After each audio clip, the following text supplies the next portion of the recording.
Hi there, I'm Mireia, the host of this podcast. I'm a teacher, a mom, an entrepreneur, and passionate about connection through play and living a meaningful life. This is Rediscovering Childhood, a podcast where I share tools, stories, and conversations to support parents and educators in making more conscious, joyful, and connected choices for the children in our lives. Each episode shares a unique and powerful story, so make sure you subscribe or follow this podcast, as you never know what episode will inspire you next. So I'm here with Caoimhe Carey today, and she just set up her own, is it a business? Is it an organization? It's more of a community more than a business. And tell us about where the name comes from. There are two words on that name. Why? What's behind those two words? So I kind of came up with unplug and connect just because I feel like a lot of people, one, are constantly on their phones and they're constantly, kind of just scrolling and not really kind of getting out and stuff like that. So the unplug part kind of came from unplugging from digital devices, but also it came as well being like unplug from, let's say, work, unplug from kind of the worries that you have during your day, like unplug from all the negative things. And then the connect part was to connect with nature, to connect with others, to then connect as a community. So you're unplugging from devices, from work life, from all that, and then connecting with other people, connecting with just the world around you and stuff like that. So that's kind of where it kind of came from. That's really nice, especially nowadays where we're just so connected to the wrong things, I think. Yeah, yeah, And it's only definitely. when you unplug that then you can connect with the right things. Yeah, exactly. What are the experiences from your own childhood that you think might have inspired or sparked this idea? Um, so Well, me as a kid, I always loved nature. I was always going around.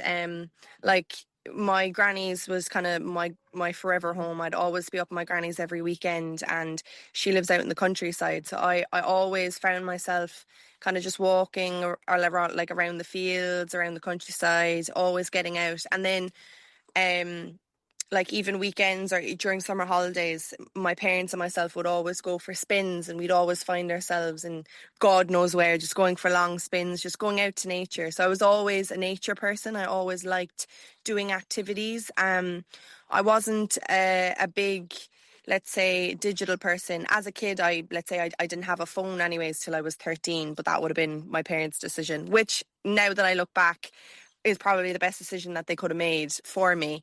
But obviously as a kid there was me being like, I want a phone, I want a phone. But yeah, so I was never really a digital person. I was always that person that would be outside doing something. Anytime there was a bit of sun, I was told, get outside, enjoy the sun. So I think because of that, I think then that's kind of where my love for setting up this community came from, because it was something I did as a kid that I kind of wanted to continue that and help other people experience that as well. Yeah, that's really nice. And then you went to college. And Yes. first of all, you studied sociology. What did you learn during sociology? Because obviously that's the study of people, really. Yeah. What did you learn from that you can now apply to what you do right now? So I went to college I wanted to do teaching. I wanted to do secondary school teaching. So I chose sociology and geography. So I learned a lot of urban areas, people in urban areas, cities, everything like that. So within sociology, I kind of a lot more. I was very a person that I wouldn't look at a person as face value, if that makes sense. I was always kind of like that. And then within sociology, it kind of went into depth with that obviously there's always a reason for everything. There's always something, if it's, let's say, someone's childhood or something someone's been through or something like that, there's always something that makes a person who they are. And within sociology, you learn a lot more about that people are the way they are for a certain reason. And yeah, it's like really in depth that like I now to this day, like with some of my friends and stuff like that, will have deep conversations, just talking more further into things than just your face value conversations. Do you know what I mean? And do you think friends who might have been more addicted to devices throughout childhood, would that impact the way they socialize and interact with the world? Oh yeah, definitely. Like friends who I know had, let's say, a phone at 4 or 5, or was like those iPad kids Mm. at a very young age, and every time they now, let's say, go to eat, they take out their phone or they sit next to a TV. But with me, because I was never like that, I always think of dinner time as family time. So I will always sit down at the kitchen table and have a conversation over dinner while the other person might be on their phone constantly. But I think that's just, again, that goes back to just childhood and the way that it was. But definitely with conversations, you can see people, if they're in a social setting, the people who were constantly on their phones as a kid, the first thing they'll do is take out their phone when they're in Mm. a social setting, do you know? Do you think that gives them some sense of comfort? Yeah, definitely. I feel like it's more of an anxious thing, that if someone, like, now I won't lie, I am a bit like this sometimes, that if I feel uncomfortable, or let's say I'm meeting a person for the first time, I will have my phone on me for that. It feels like security in a sense. So it feels like if any time the conversation gets awkward, or if I want to, I don't know, get out of there, that my phone will help me to, escape in a sense. Yeah, but it's more like a tool rather than a Yeah, habit or a need. yeah, exactly. And what would you say to parents? I hear a lot, parents giving phones to their children very young because they think that they'll be left out if they don't have a phone or they won't be in communication with their children. But as you said, it's just an investment. It might be hard to set Yeah, those limits now, but it's in the long term, it has such a positive impact not to do that. So what would you say yeah. to those parents to give them the reassurance they need to stick to their boundaries and limits? So, like, I know a lot of parents do give their kids at a younger age phones for, let's say, safety reasons, going out, that they have contact and stuff like that. Which I completely understand. If you're letting your kids out, play until God knows what hour, that obviously you want to know where they are and things. But I do think it has a massive negative effect on kids' childhoods, with interaction and with being able to see the world and enjoy the world as it is instead of the digital world. So I would say to adults that yes, there is a safety precaution there, but at the end of the day, you can always give, let's say, a Nokia phone that just rings, that it just has a call, so that your child isn't playing games on social media, looking up YouTube videos, anything like that. Like, there is other ways around it. I know it is a safety precaution for most parents. Um, but then the parents that kind of just use it just for, let's say, if the child just like is constantly asking, I want a phone, and plays on the phone and stuff, there Entertain. needs yeah, there needs to be rules set in there for a kid not to be spending 3, 4, 5 hours on a phone or a PlayStation or something like that, because at the end of the day, it is going to affect their adulthood as well as their childhood, you know. Yeah, especially the social skills. So how would you say how important are those social skills for us to develop when we become adults in like looking for a job or socializing or finding friends? How important is that for you? Yeah, no, it's extremely important, because if you think about, even let's say, having an interview for a job, if you're a person who is very timid, in that interview, you might be amazing. You might be the smartest person and perfect for the role. But if you're extremely timid in the interview, they'll second guess hiring you.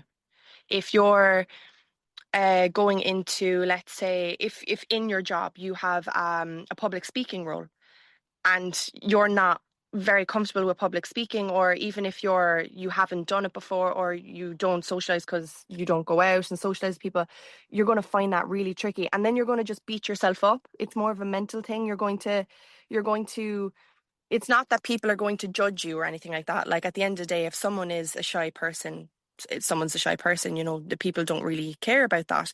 But it's yourself. You're going to be like, oh, like, you're beating yourself down, being like, oh, I did so bad, or I stuttered, or I got too nervous. Like, it's more of a mental thing, that you're going to beat yourself up because of the fact that you weren't confident in yourself. But I really do think that it's confidence is what people need when, let's say, growing up and communicating with each other. People need to be confident to talk to each other.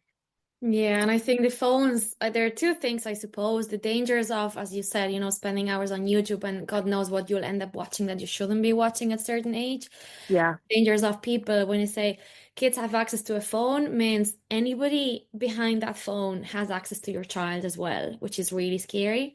Yeah, definitely. And then at the same time, it's what are they not doing while they're on the phone? What are they missing out on? It's those Yeah. experiences that give you the confidence, the exposure to many experiences that will give you that confidence that then you need when you become an adult. And Yeah. then it's that inner voice telling you you're not good enough, they're gonna laugh at you, you're gonna embarrass yourself. Yeah. You grow that inner voice, and it can be so damaging for children. Yeah, 100%. Like I remember in primary school when people were first kind of getting their phones when I was in primary school was there was Talking Tom and Talking Angela was a game that I remember this big commotion went on because apparently if it was a person watching kids talk to this game, if that makes sense. And I remember parents and kids being like, oh my God, what's this? And obviously it was big commotion and Talking Angela and Talking Tom was taken off of the App Store and the Play Store because there was legal stuff going on about that there was this person behind the screen watching and talking to your kids. Um, and then as well, I remember there's like, we were always told about cyberbullying and we were told about mean comments online.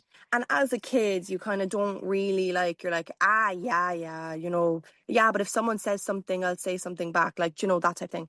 But then when you get into secondary school and when you start becoming a teenager, and then when you come into your 20s and mental health becomes a lot of a bigger, more noticeable thing, because as a kid, there's obviously you've mental health but you don't really understand it. But when you're into your teenage years and your 20s, it becomes a lot more that's when you realize that the phones are the biggest problem when it comes to mental health because of people will go online and see mean comments or people will go online and compare themselves to someone else. Like it's so easy. But if I walk down the street, I'm not going to compare myself to the person that I've just walked past. I'm not going to, if someone said something, oh, like, oh, your shoes are dirty. I don't know, something like that to me in the street, I'd be like, okay. But if it was online, people are Because going to take everyone is it, watching. yeah, people are going to take it so much worse because of the fact that it's out there. It's like, for everyone to see. So I think definitely when it comes to being online as a kid, we don't realize how bad it is. And then obviously you're stuck to that habits of being online. And then when you're in your teenage 20s, 30s, all the way up is when it really, really affects you. Yeah, and I suppose it links as well with that need for belonging. We all need to belong somewhere. Yeah. So, like if someone laughs at someone's shoes, and they're the cool guy because they're laughing at someone, and I'll agree with that. Yeah. I belong to the cool group. Yeah. That's where bully starts. Yeah. Definitely. Bullying. Definitely. Um, I'd like to talk a bit about that sense of belonging because I think that's what you created with this idea of unplug and connect. So obviously I have two kids as well, and I tell them always like, they have to do it after school. I don't mind if they do one thing or five things, they can decide what they want, but they have to do something because if there is something going on in the school, it's so important to have a second group of friends and an outlet and something that you enjoy doing outside of the school. For Yeah. me, that's why after school's activities are so important. But I find it really hard if kids are not into sports or into drama or things like that. And then growing up into teenage years, you're not into going out, as you mentioned. What do Hmm. you do? Yeah, no, it's like for me as a kid, I did drama. What else did I do? I did swimming. Um, I did athletics as well. So I kind of was kind of thrown into like a bunch of things that I could kind of see what I liked. But definitely, like I can see from even if I'm thinking of a person now that I know never was into sports, never did social activities, and he is just at home on his PlayStation. Like that's all he does is at home on his PlayStation. But then for, let's say, the people that I can think of that were in sports, even though they mightn't be doing those sports anymore, they are going on holidays with people that were in that sport with them years ago. So it is really another way to get out. Because at the end of the day, when you leave school, you go your separate ways. Like everyone has different ideas. Some people leave the country, leave the county. Some people just, like, everyone's different. Everyone goes off. So you kind of do need something to relate with another person, if that is a sport, if that is an activity, to be able to go out and do stuff with others. Because if you didn't, what are you meant to do? Be at Yeah. home, you know? Yeah, you don't know. And when we get to know ourselves, based Yeah. exploring different things, and that will give us ideas. Oh, I'm very good at this, or I'm very good at that, or Yeah. and then you can take it from there. Yeah, And exactly. especially now, everything is so uncertain. Like I know my parents would be probably the last generation where you need, or maybe myself, I don't know, just about where you go to college, you're studying this, you buy a house, you have children. It's kind of like that Disney fairy tale that doesn't exist anymore. It's not like that. Life is just goes up and down and back and Yeah. forward and right and left, and you don't know. Yeah. Nothing is can guarantee now your future, your being have that picture, beautiful Yeah. picture of it's all like creativity and what can you do and how can you use your skills to help others and to create a business or these or that. So Yeah. so important to have those experiences.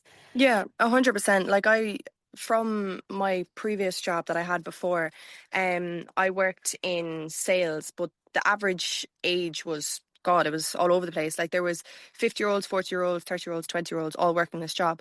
But because we got so close and started talking to each other more, you actually realize that, like, there was some 40, 50-year-olds in there that, let's say, went to college, didn't do what they did in college for work, don't have a partner, aren't settled down, don't have kids, are traveling around.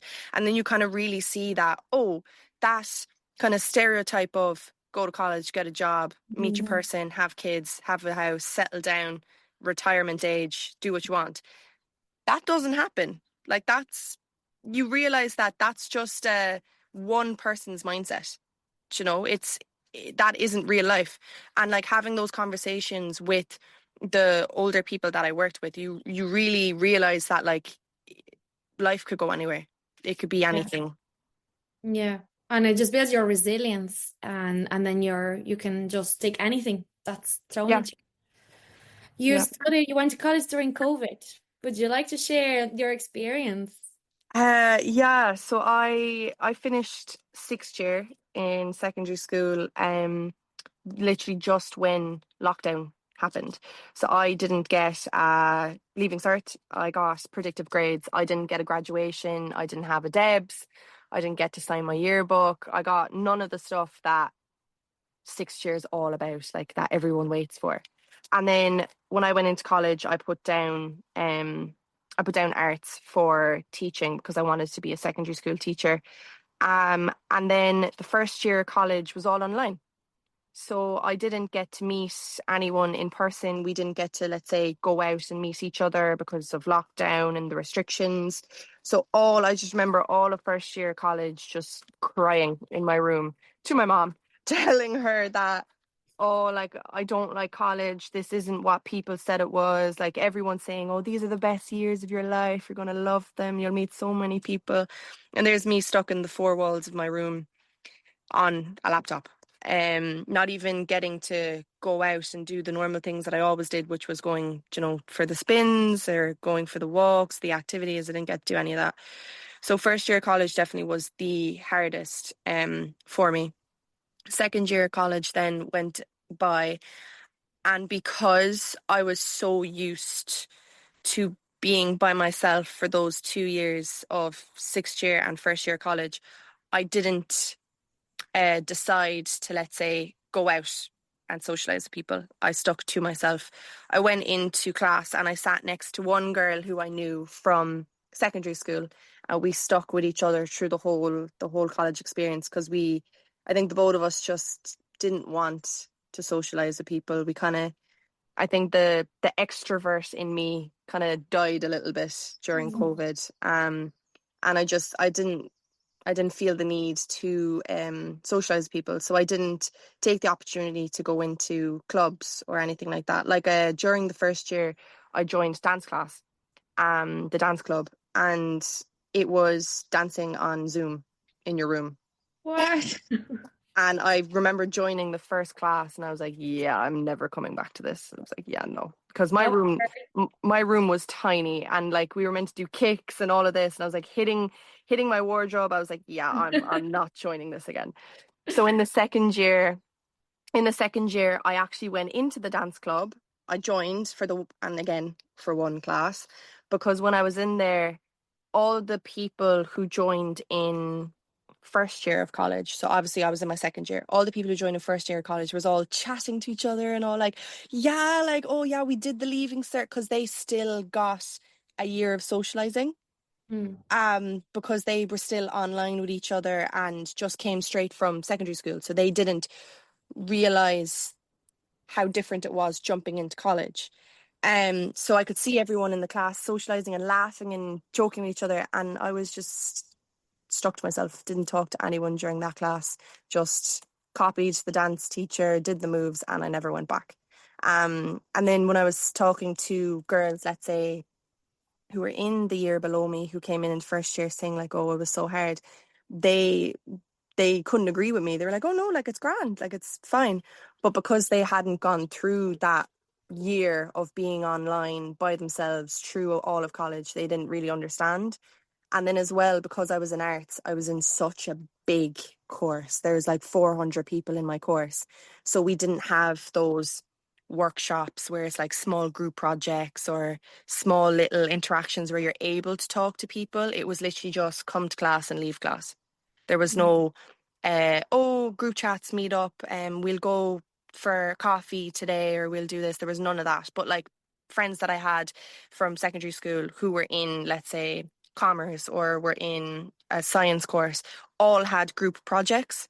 So they all got to meet and talk to people in their class through those little projects and workshops and all those little things that they needed to do as a group.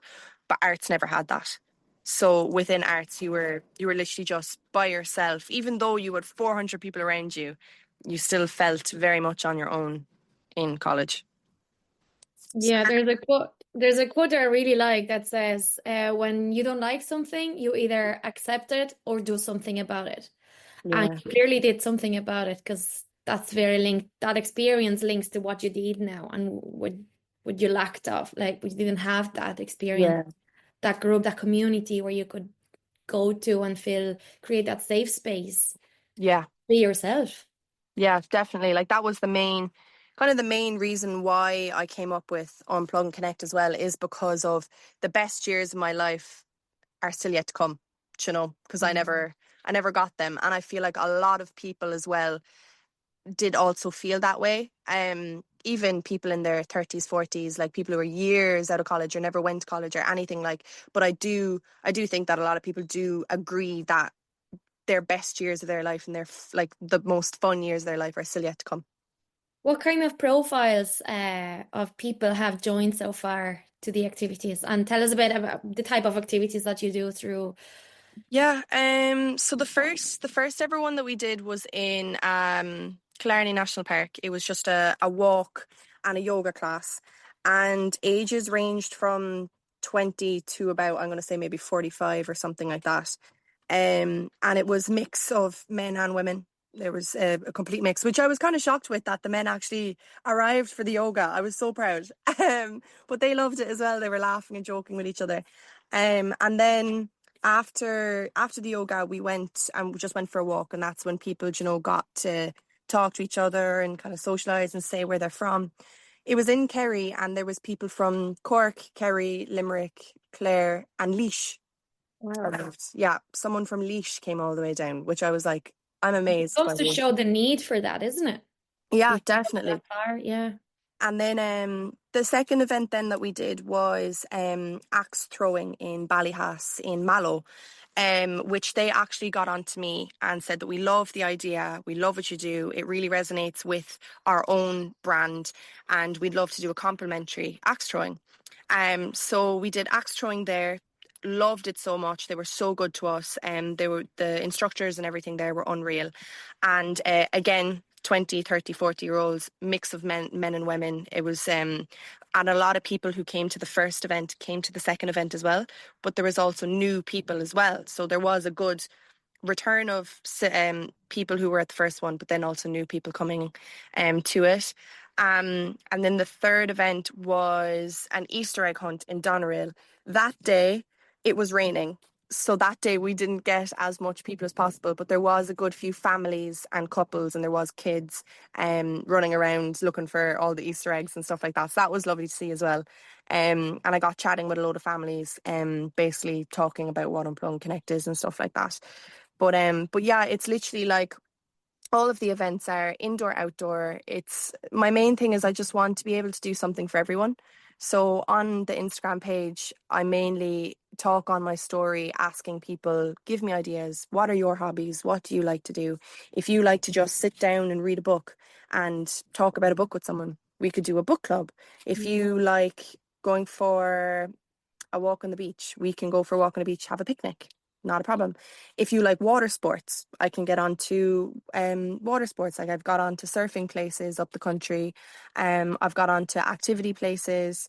The last event that we had now was with Alive Outside Ireland, which was the 6 activity zone. So they wanted to include individuals to come out and go to events, because they normally do group activities like youth clubs or corporates or anything like that.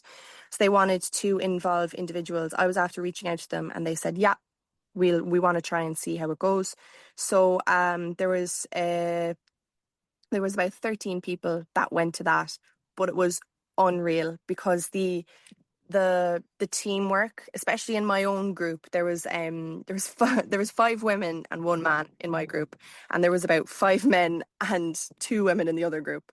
So in my group, with some of the activities that we were like walking along planks and like up on a height. So all of the women were like holding each other's hands, walking over the planks. But you could see with the men, obviously they didn't want to hold each other's hands. But when they were falling, they were like holding onto their backs. And it was just, it was fun to see that people were so close to each other, even though we met like 30 minutes ago, you know. And that was all through activities. So it literally is just any activity that people like, because I feel like some people think that their hobbies are, I won't say cringy or weird, but they think that no one else likes them. Mm-hmm. But little do they know, there's hundreds of people out there that love doing the same thing as they do. Like I thought I was very, very weird that I don't like drinking, that I don't like going out, that I don't like clubbing or pubbing or anything like that. I thought that I was like the ugly duckling in a sense. But then when I posted a video about it, hundreds of people got back onto me saying, I'm the exact same. Like I wish we could do activities or go for walks or go for coffees. Like, why do we always have to go out drinking? And I was like, oh my God, I'm not alone, you know? Find your tribe. It's just so important. Yeah, definitely. So that's kind of the main thing with the activities, is I just want to do as much as I possibly can for as many people as I possibly can. So it's just because all I do is play and promote play with teachers, with parents, for children, and play and play and play. We should never stop playing. And everything you're sharing now, it's all about play, having fun, Yeah. finding your happiness, your tribe, your people, yourself. And it's play, play, play. But when do we stop? When do you think we stop playing, and why? I don't think we really do, to be honest. Like at the We end of the become day, more self-conscious about play, because what you did is really brave to put it out there and say, look, I don't like this, I don't like this, I like this, I want this. yeah, Anybody else? yeah. It's a very brave move. No, I think all of us know that we can all still be a child till we're old. Like I think there's always going to be that little kid in us. But I think when people go into their teenage years, they're like, oh, don't treat me as a kid anymore. I don't want to do all those baby things. You know, there's always that standard of being a teenager, like the teenage years. Yeah. Um, then when you go into your 20s, it's very much oh yeah, let's go out and drink. Let's go and out and drink, and we'll go, I don't know, to the club, and we'll go. It's nearly drinking, it's nearly like a door to that inner child that wants to come back out. Yeah, Then yeah, drinking allows that door to open, isn't it? definitely. Like I think as well, like if you think about it, um going out to pubs and clubs, you end up dancing. Mm. The whole thing is you're drinking and dancing. So as a kid, that would be a kid sport, let's say. dancing. You're dancing. At the end of the day, you're dancing. But to make it look cool and to not make it look childish, we'll add alcohol into it as well. Do you know, that type way. So I feel like people, when it gets to your teenage years, people don't want to be classified as a kid. When you're in your 20s, you want to still have fun, but you still don't want to make it look childlike. And then when you're in your 30s, 40s, and 50s, obviously I can't say from experience, but speaking to people who of that age, a lot of them have said that they've always wanted to um act like a child again and do kiddie activities and do stuff like that, but they feel like people around them are looking at them like, why are you acting like this? You should be an adult. Like, be proper. Like, you're meant to show the kids how you're meant to act. Like, don't be all, who's to say that you need to be like that? Do you know, like, at the end of the day, myself and my mom are best friends. Like, my mom is my best friend. I am such a child around my mom, and my mom is such a child around me. And my dad all the time is like, why do you act like best friends? You are her mother. Why are you acting like kids around each other? I love that. But that's the way it's always been, and I wouldn't change that for the world. Like, all the holidays that I go on, I'd rather bring my friend, or what? No, I'd rather bring my mom than my friends. Like, I have the most fun with my mom, just messing and joking and acting like kids. Like, I remember there was one day we went to a hotel, and I swear we just started jumping on the bed as a kid, the two of us, you know?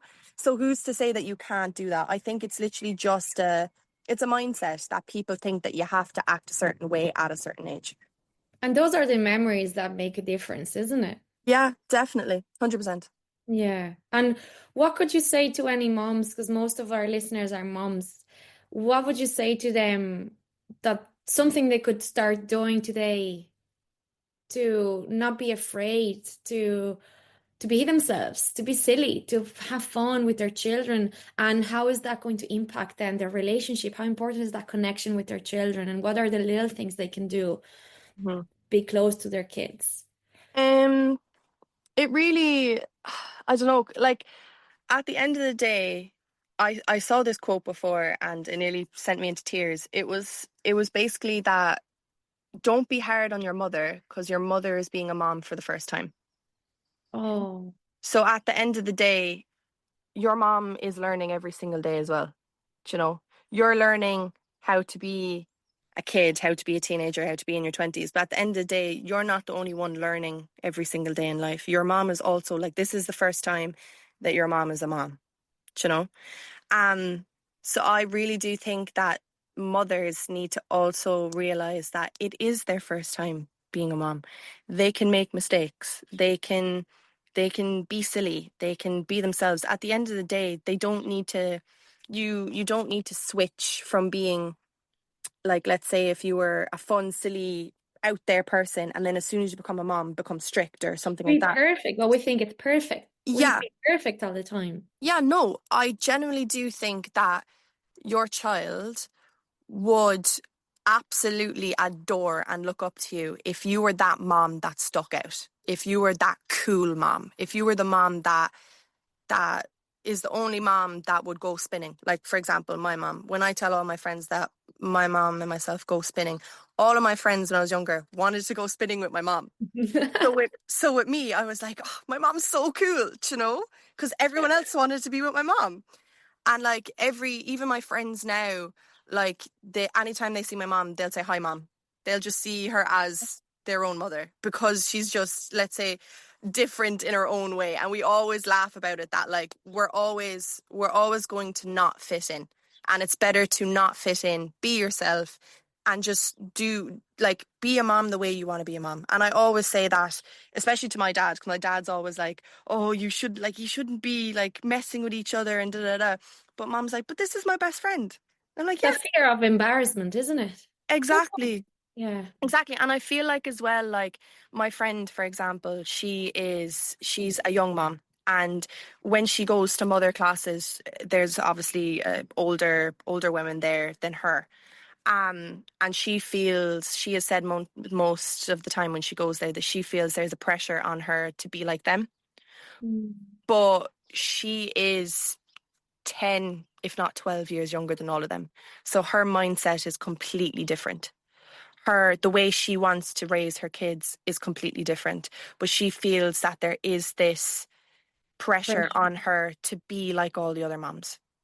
And I think that's the problem, is that mothers compare themselves as much as kids compare themselves to each other. Especially with social media as well. Yeah, as much as people compare themselves to, let's say, supermodels or influencers or celebrities, mothers are always comparing themselves to each other.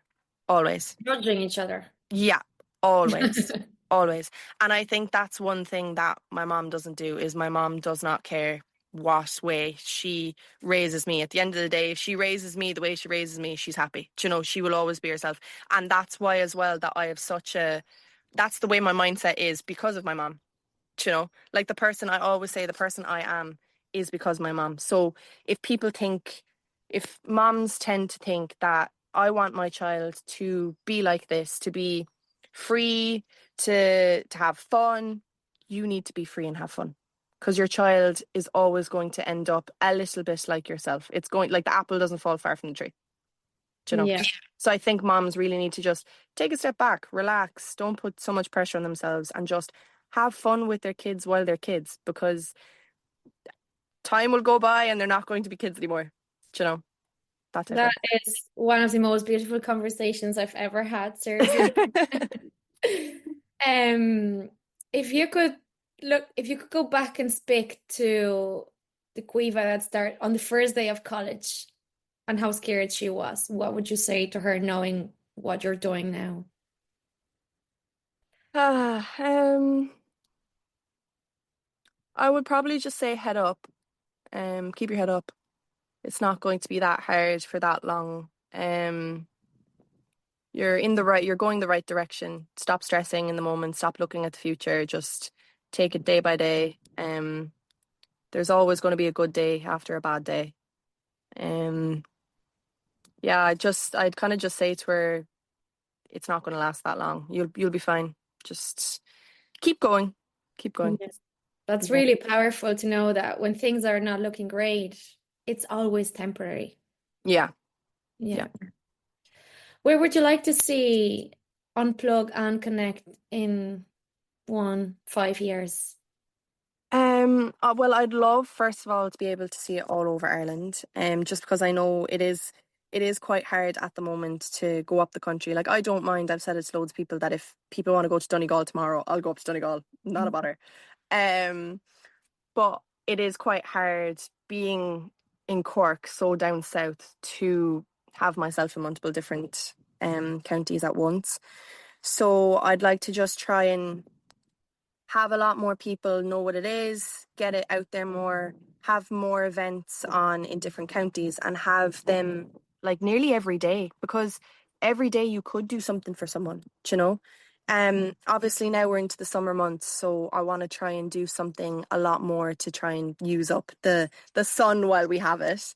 But even when it comes into like autumn and winter time, I still want to be able to do, like, let's say, book clubs, pumpkin picking, let's say making gingerbread houses. Do you know, all those things that you'd see, let's say, on like TV movies? Do you know, the things that, because I know for me as a kid, I always loved being like, oh, I wish I could do all that in like those Christmas movies, but that's such an American thing. Who's to say we can't do that here?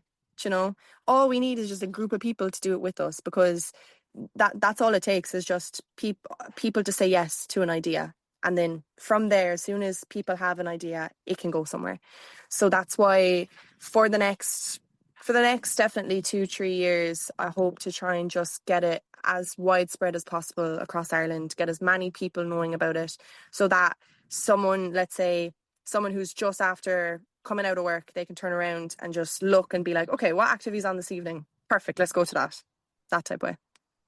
That's incredible. Caoimhe, you're such an inspiring person, honestly. It's Thank absolutely you. amazing. I hope you're really proud of yourself. And we'll have a chat because I'd love to help in any way I can as well. I'm really grateful for this conversation. I've no doubt it's going to inspire so many people listening, parents, not parents, young children, teenagers, anybody really listening, just to give them hope and inspiration in what's possible. And I've no doubt this is going to grow, and this is only getting started. Thank you. Hopefully. Thank you so much. And we'll stay in touch. Perfect. Lovely. Thank you so much. Thanks so much, Bella. Have a wonderful day. Thank you for listening to this episode. Don't forget to like, share and follow so you'll never miss out on upcoming episodes. See you next time!